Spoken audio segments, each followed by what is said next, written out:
So today I'm going to tell some stories, going to plant some seeds, cultivate some soil, and raise and frame some questions.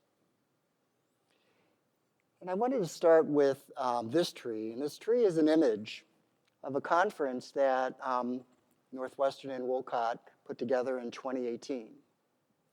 We were at a little bit of a different state during that particular time. It was before the pandemic, and the pandemic has really taught us a number of different and powerful lessons. We're currently dealing with the after effects of the pandemic. We're still in it, and in some ways, we're encountering a collective sense of trauma. But what we know about trauma is that we can heal when we come together as community. And so this presentation is partially about collective healing and the role of social-emotional learning. So with this metaphor on this given day, we had a group of over 150 educators come together and to share their learning, their experience.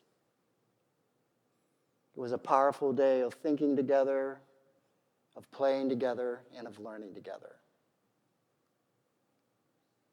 So the metaphor of the tree. There are over 72,000 different species of trees. Trees are unique in a number of different ways. They were on a planet before humankind and are likely to be here afterwards. Each tree has its own character and shape and form. And as you can tell from these trees, they're in very different environments. So this part of what I'm going to be talking about is looking through the forest and the trees. This was the graphic of our tree during this day, and what you will notice in this tree is the roots are ones of inspiration, the branches innovations, and the trunk integration. And what I'm going to be focusing upon is SEL. But before I go there, I'm going to talk a little bit about my roots. One of the things that was a stark realization as I put together this presentation was the fact that I've been spending the last 65 years of my life consecutively in schools. So this picture on the right is me with my Christmas tree at 5 years old, and then me in my first grade class at St. Adalbert School in 1957, and you can get a feel for the environment. I was showing this picture to a colleague today, and it said to me, looks like it's something out of the 1800s. Wasn't the 1800s. But one of the things I've learned in that experience and from that experience was the really critical importance of connection. My school was connected to my church. Everyone knew each other. And what I felt when I was there was a sense of belonging, a sense of connection, and a spirit of care.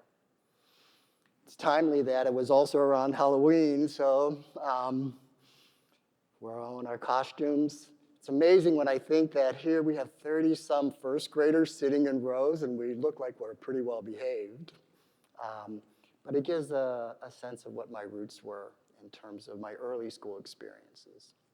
My why at that particular time in my life was I thought I was wanting to become a Catholic priest. So when, at the end of 8th grade, I went to a seminary high school, and for the next 7.5 years was in a religious order that had a call to service. And service has been an important part of my calling and my life. But the two parts that I can take away from this experience are summed up in these two quotes.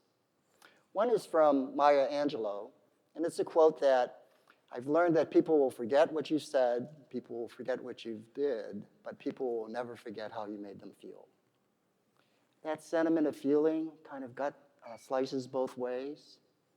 It can be feelings that are inspiring, but there can also be feelings that are kind of frustrating. The second part of this quote is by Dr. James Comer, who was an early pioneer in the field of mental health. And what he proposed is that no significant learning can occur without a significant relationship. It's a relationship in and between people. It's a relationship to learning. It's a relationship to something bigger than ourselves. After leaving the seminary, and while in the seminary, I was expected to be involved in service. In my service projects when I was a student at Loyola University was working in their child guidance center. And it's there that I found my calling. My calling was that I knew that I wanted to work in the field of mental health. I knew that I wanted to work with children and adolescents. And what better place to work with children and adolescents than in schools? So the additional quote that I want to move towards is that of Parker Palmer.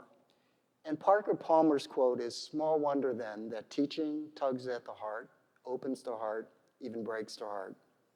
And that the more one loves teaching, the more heartbreaking it can be.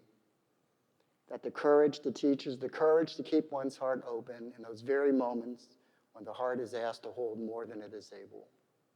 So that teacher and students and subject can be woven into the fabric of community that living and learning require." It sums up, teaching is emotional work. And that students and staff come to school sometimes with a great deal of zeal and enthusiasm to learn, but sometimes they come to school with stories of pain and suffering, with experiences of trauma. So my journey into school took me into public school. And for 26 years, I was at the social work department chair of a school that was high performing, rigorous in terms of curriculum, a large school where there were countless demands upon students and staff. And I learned some pivotal lessons there. One lesson was anchored in their mission statement, their why, which was minds to inquiry, hearts to compassion, lives to the service of humanity. A powerful mission statement that really embraces a whole child perspective. But what I've learned during that time there is the need for a continuum of care, that a healthy school before crises will be a healthy school after a crisis, that the best form of intervention is prevention. So, which brings me to the metaphor of trees. The branches are the SEL work that we do. So this graphic is from CASEL, the Collaborative for Academic, Social, Emotional Learning. What they identify are 5 basic SEL skills: self-awareness, self-management, social awareness, relationship-building skills, and decision-making skills. At the heart of SEL work is making it explicit, intentional for every student, every day, and for every adult. So after I left New Trier, I had the good fortune of coming to Wolcott College Prep. And here at Wolcott, we've scaffolded our focus upon social emotional learning from the very beginnings and the days in which the school is open. We've integrated it into practices, policies, procedures, and the way of being in school, the very fabric of school. And this is where we've landed. So this year we've started the school year with a motto, a statement: X to the power of Y. What is our why? And as you can see, we're looking at mindsets and practices, weaving intentionality into goal setting for students as well as for adults, weaving our practices in terms of a community that is one based upon caring and connection. So our focus upon innovation, integration, and inspiration, cultivating ways of being together in community, creating a school environment that is safe for all, and fostering social emotional learning just about in everything that we do. So, creating environments where all students and staff can learn. There are 3 things I'd like for you to think about and that we'll leave you with. One is the why. When we find our why, when students find their why, it gives them a sense of purpose, and it creates a passion for learning and caring.